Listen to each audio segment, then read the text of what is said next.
Thanks for checking out the Brad and John Show podcast. This segment of the show is brought to you by John Combest's book, Stalking, Harassment, Internet Trolling, A Guide to Recovering and Rebuilding After Online Attacks. It's a great reference if you've ever been the unfortunate target of a social media attack.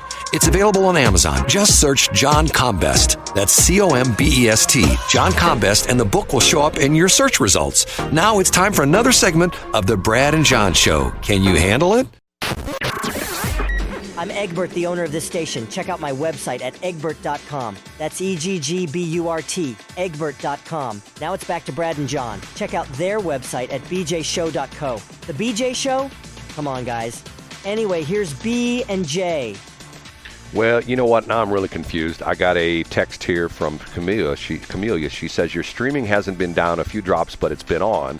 According to my computer, it just came back up like 2 or 3 minutes ago. So either we had streaming or we didn't, but it should be there now. And hopefully we're having some internet issues this morning. Don't know exactly what's going on with that, but a few dropouts here and there. So just bear with us, okay? It's the internet. What can I say? Okay, John, I mentioned that. Let me give you a little backstory here, okay? I'm a guy that does a lot of lawn care stuff. I love cutting grass. I love doing lawn care and things like that. And I have several places that I do this at. Don't ask me why, but I have several places, okay?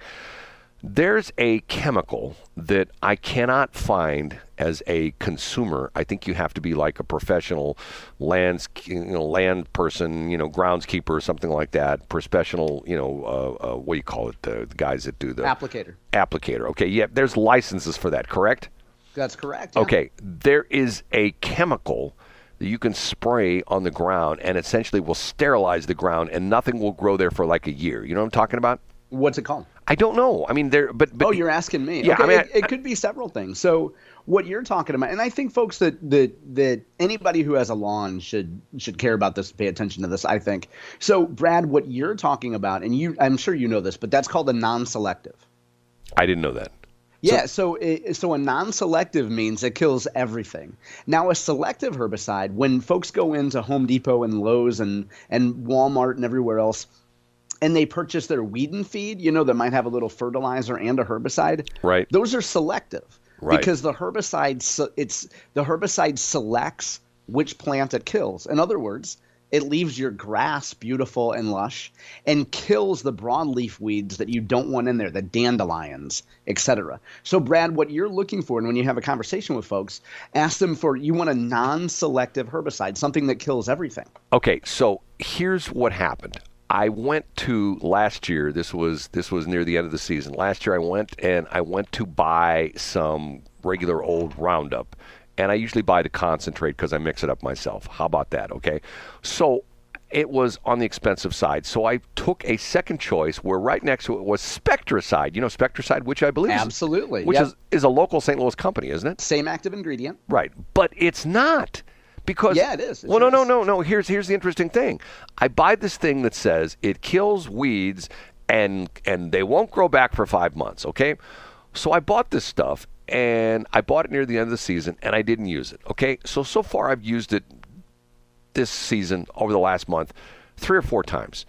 And I spray it on the weeds. And the first time I heard this, I thought to myself, I'm hearing something. I don't know what's going on. I'm spraying this stuff on the weeds. And then I thought to myself, I swear I'm hearing something. So I sprayed it more on the weeds, and I got down in my ear, and they're laughing at me. You're not going to kill us. You're not going to kill us. Oh, we're the weeds. You're not going to kill us. They're laughing at you. They're laughing at me, okay? And sure as you know what, the weeds don't die.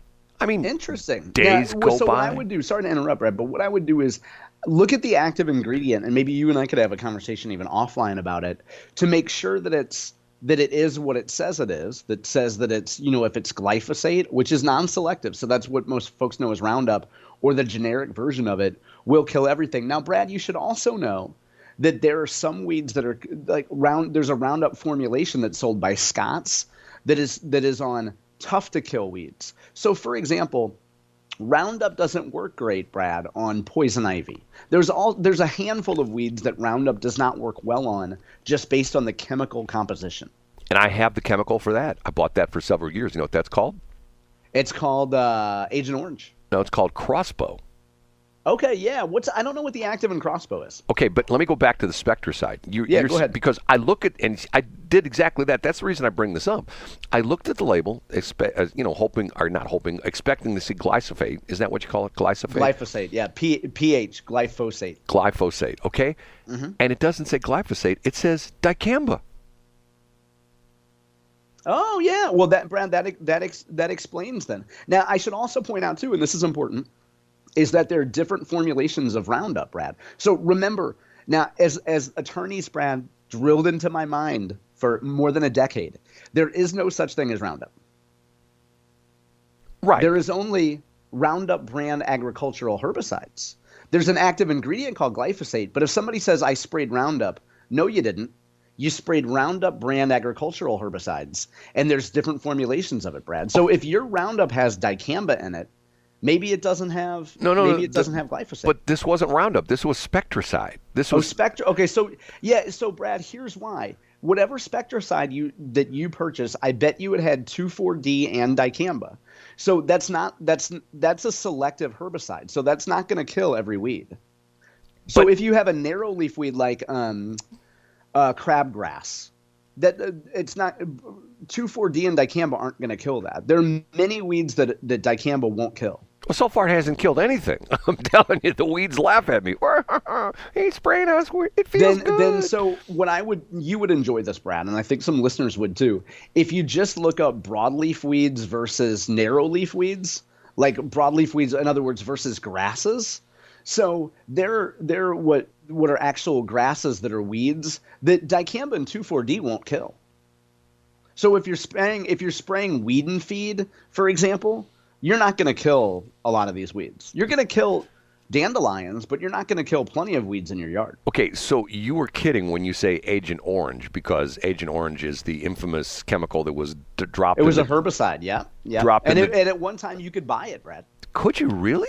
Yeah, you could buy. Yeah, well, you could. Let's just say you could get your hands on it. Well, who made that? Was that Monsanto that made? Yeah, Agent Monsanto, Orange? and at. By the way, this is still drilled into me, Brad.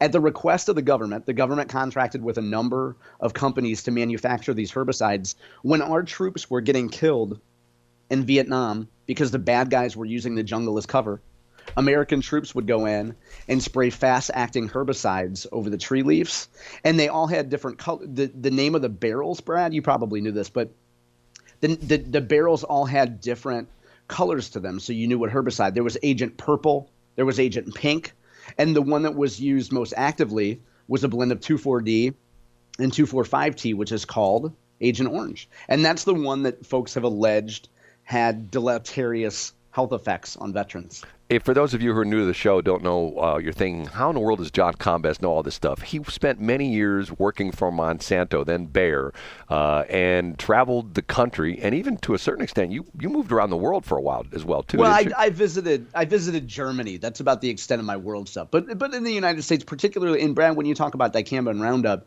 I spent my glory years there were working on cotton, and then I spent years where my primary assignment was defending the freedom to operate around dicamba. Okay, last night, shifting gears here. Last night, I went to the St. Charles County Council meeting, okay? And the reason for this was I'm trying to start a grassroots operation called Westplex. And the idea behind Westplex is and once again, I don't mean any disrespect to Steve Ehlmann, and I hope he didn't take it this way, nor Mike Ehlmann. Okay, they are both in this group called East-West Gateway, and East-West Gateway, I guess you know what I'm talking about. It would it be best described as like a quasi-governmental agency? Would that be like a good explanation of it? Yeah, I think that's fair. Okay, what it is, it's like a framework of government agencies, yeah. Right. It's the St. Louis Metro. Essentially, if you go out of the counties, there's a thing called the government has these things called what they call MSAs, Metropolitan Statistical Areas, and we are, according to the federal government, in a 16-county MSA. The counties in Missouri go as far out as Warren County, Lincoln County, Washington County, Franklin County, and on the east side, it used to be only 4 counties, and then they added We used to be a 12-county MSA, and then they added another 4 counties. Essentially, originally it was the 4 counties that were up against the Mississippi River, and then they added another 4 counties to the east of those 4 Mississippi River counties in Illinois, if that makes any sense. Okay, the East-West Gateway is an organization where all these leaders from all these different counties and cities and munis and stuff like that get together and try to get things done, okay? There has been, and we talked about this, where there was a crime summit put together with East-West Gateway. And this goes back a couple of weeks. A couple of weeks that I quite honestly think that the mayor of St. Louis totally disrespected Steve Ehlmann. You know what I'm talking about, right? I do know, yeah. Where essentially they're at this crime summit, and Steve is trying to help the city of St. Louis. Why is he trying to help the city of St. Louis? Because both him and Mike Ehlmann believe in the fact that when you travel somewhere and someone says, "Hey, where are you from?" You don't say you're from Darden Prairie or Washington or Cottleville, Arnold or something like that, or Edwardsville. You say, "I'm from St. Louis." Because we got the Cardinals, we did have the Rams, we've got the Blues. Okay, so I say give up. And matter of fact, if you'd want, I don't know if I want to do this or not. Matter of fact, it would be interesting. I recorded my little, in St. Charles County, anybody can show up. You fill out a little card. At the beginning of the meeting, you got 3 minutes. You can get up there and talk about it. And people talk about weird things. But, most of the time it's something that's on the agenda.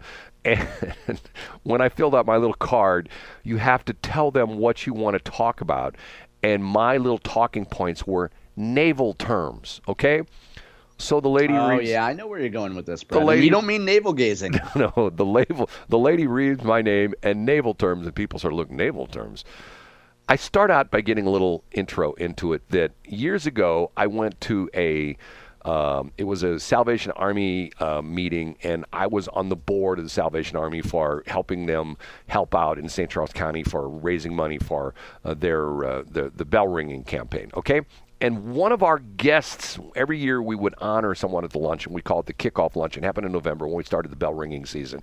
We'd honor someone from the community, and the one time it was Mike Ehlmann, who once again I've known from being a radio guy for years, and now he works for I3 Broadband, and he's the St. Charles County council person. And he gave a really, really good talk about how he came here from Arkansas and he had a job. He got a job here at a radio station, and it didn't work out, and he got fired. It wasn't his fault. The station fell apart. His whole crazy story. He got fired, and things went to hell in a handbasket for him, and he got his car almost repossessed, and the guy, he agreed to give the guy some money, and the guy took it back off the tow truck. Long, complicated story, and look where he's at today. But one of the things he talked about was when he was in the Navy, in order to graduate from basic training, you had to swim 200 yards. And they didn't care how you did it. Dog paddle, on your back, whatever. You just have to swim 200 yards. And the reason for that was that if you're in a ship, obviously you're in the Navy, a lot of people are in ships, if the ship sinks, if you don't get 200 yards away from the ship, when it sinks, it's going to suck you down as it goes down. As it goes down, it's going to, all the water comes in around it. And there's an area around a 200-yard circumference of where the ship sinks that's going to suck everybody down, and you're going to die. So the idea being is you get 200 yards away from the ship, and it sinks. So my point was, and that's what I started out by saying, started out by saying, blah, blah, blah, I went to this event, blah, blah, blah. And I'll back to that in a minute. So I started some other stuff. And I talked about the fact that that Superintendent Ehlmann and Mike Ehlmann were insulted by the mayor. And if you read the minutes of this meeting, it's just horrendous. I mean, the whole thing is, what their crime thing is, they kept talking about social workers. And the crazy part about this is that their deal is the social worker doesn't just get dispatched to a problem home. The social worker gets dispatched to a problem home with a police officer. So in other words, you're essentially, you're not getting rid of the police, but essentially what you're doing is you're turning the police in the city of St. Louis into escorts for social workers. And I don't mean escorts in the bad sense, escorts in the good sense, okay? And I'm going, this is just ridiculous. So I didn't realize the way the calendar was that they had not had a meeting since this happened. And because the way their meetings are scheduled in St. Charles County, they're in the first Monday and the second Monday of the month, which would have been last night, April 8th, because last Monday was April 1st. And then it's the last Monday of the month. So in other words, this thing happened, I believe, Tuesday after that last meeting, if that makes any sense. Okay? Yeah. Okay, so then the other thing was, I'm driving around yesterday morning, and I hear on a national talk show a guy say, and the mayor of St. Louis, what's she going to do? She's going to charge the businesses for the crimes that occur on their property. I'm going like, there's no way in hell that's going to happen. So I'm thinking to myself, that's fake news. I don't believe that. I Google it, and sure enough, there was the Black Mayor's Crime Coalition or Summit or something like that. The first one that happened on the 28th and 29th of March, just less than 2 weeks ago, Thursday and Friday, down in Memphis. And our mayor of City St. Louis, Tishaura Jones, said how she's going to get rid of crime. Any of the businesses that have crime in their business, she's going to fine the business for having crime on their business. Now, I'm thinking to myself, who in the hell would want to have a business in St. Louis anymore? You know what I'm saying? Yeah. And particularly as I remember the visual of that story, Brad, showed a convenience store. Now, if you're, let's say, an Indian man or an Indian family, and you're running a convenience store in the city of St. Louis, and you're putting up with the urban community to provide them food and gasoline and whatever else, what's your incentive to stay there? None. And you want to get the hell out of town. You know what? Come to the Westplex where people will pay, and the only people who will come and steal your gas and steal items, by and large, are people visiting from where you used to work in St. Louis City. The point of my pitch is that the problem that we have, and it's not necessarily just in St. Charles County, but all the collar counties, Franklin County, Jefferson County, on the east side as well too, is there's no identity for the area. I mean, and once again, you have this in St. Charles County. You have the mayors all very proud. Mayor Pagano is very proud of St. Peter's, and Mayor Hennessy is very proud of O'Fallon. But in other words, my whole pitch was, we have to look at this as a marketing campaign, essentially say it's not St. Peter's, it's not Cottleville, it's not Wentzville, it's the Westplex. And my pitch on this is that if you took the Westplex, the 8 communities that comprise the Westplex, and a big old crane came down from the sky and scooped up all of the Westplex and dumped it in the middle of Kansas, you'd have the 47th largest city in the state of Missouri. Larger than the city, not larger than Kansas City, because Kansas City has a larger population than the city of St. Louis does, but still a very large top 50 city. But yet the problem is nobody will look at that way because everybody wants to say, well, I live in Cottleville, or I live in... And they want to be the king of their castle, Brad. They want to be the king of St. Peter's and the king of Cottleville and the king of O'Fallon. Right. And my final words were, as the tide rises, so do all boats. So those were my naval terms. I started out with essentially talking about have to be 200 feet or 200 yards away from a ship as it sinks. And what was interesting was after I gave my little presentation, there were a couple more people after me. Then they did some other things. And then it's time for the county executive to speak. And he directly addressed me because I didn't realize that they'd not had a meeting since then. And he explained the whole crazy situation with him and Tishaura Jones. There was all and Tishaura asked him bluntly, well, maybe if you weren't poaching our police officers, we would have more. And I referenced that, and Steve Ehlmann called the police chief who was there last night. He called him the poacher in chief. Now, oh, that's great. Here's what's really interesting. Steve says they do absolutely positively no recruiting for St. Charles County police officers in the metro area. And he says the reason is that if you want to be a police officer, you know where to go.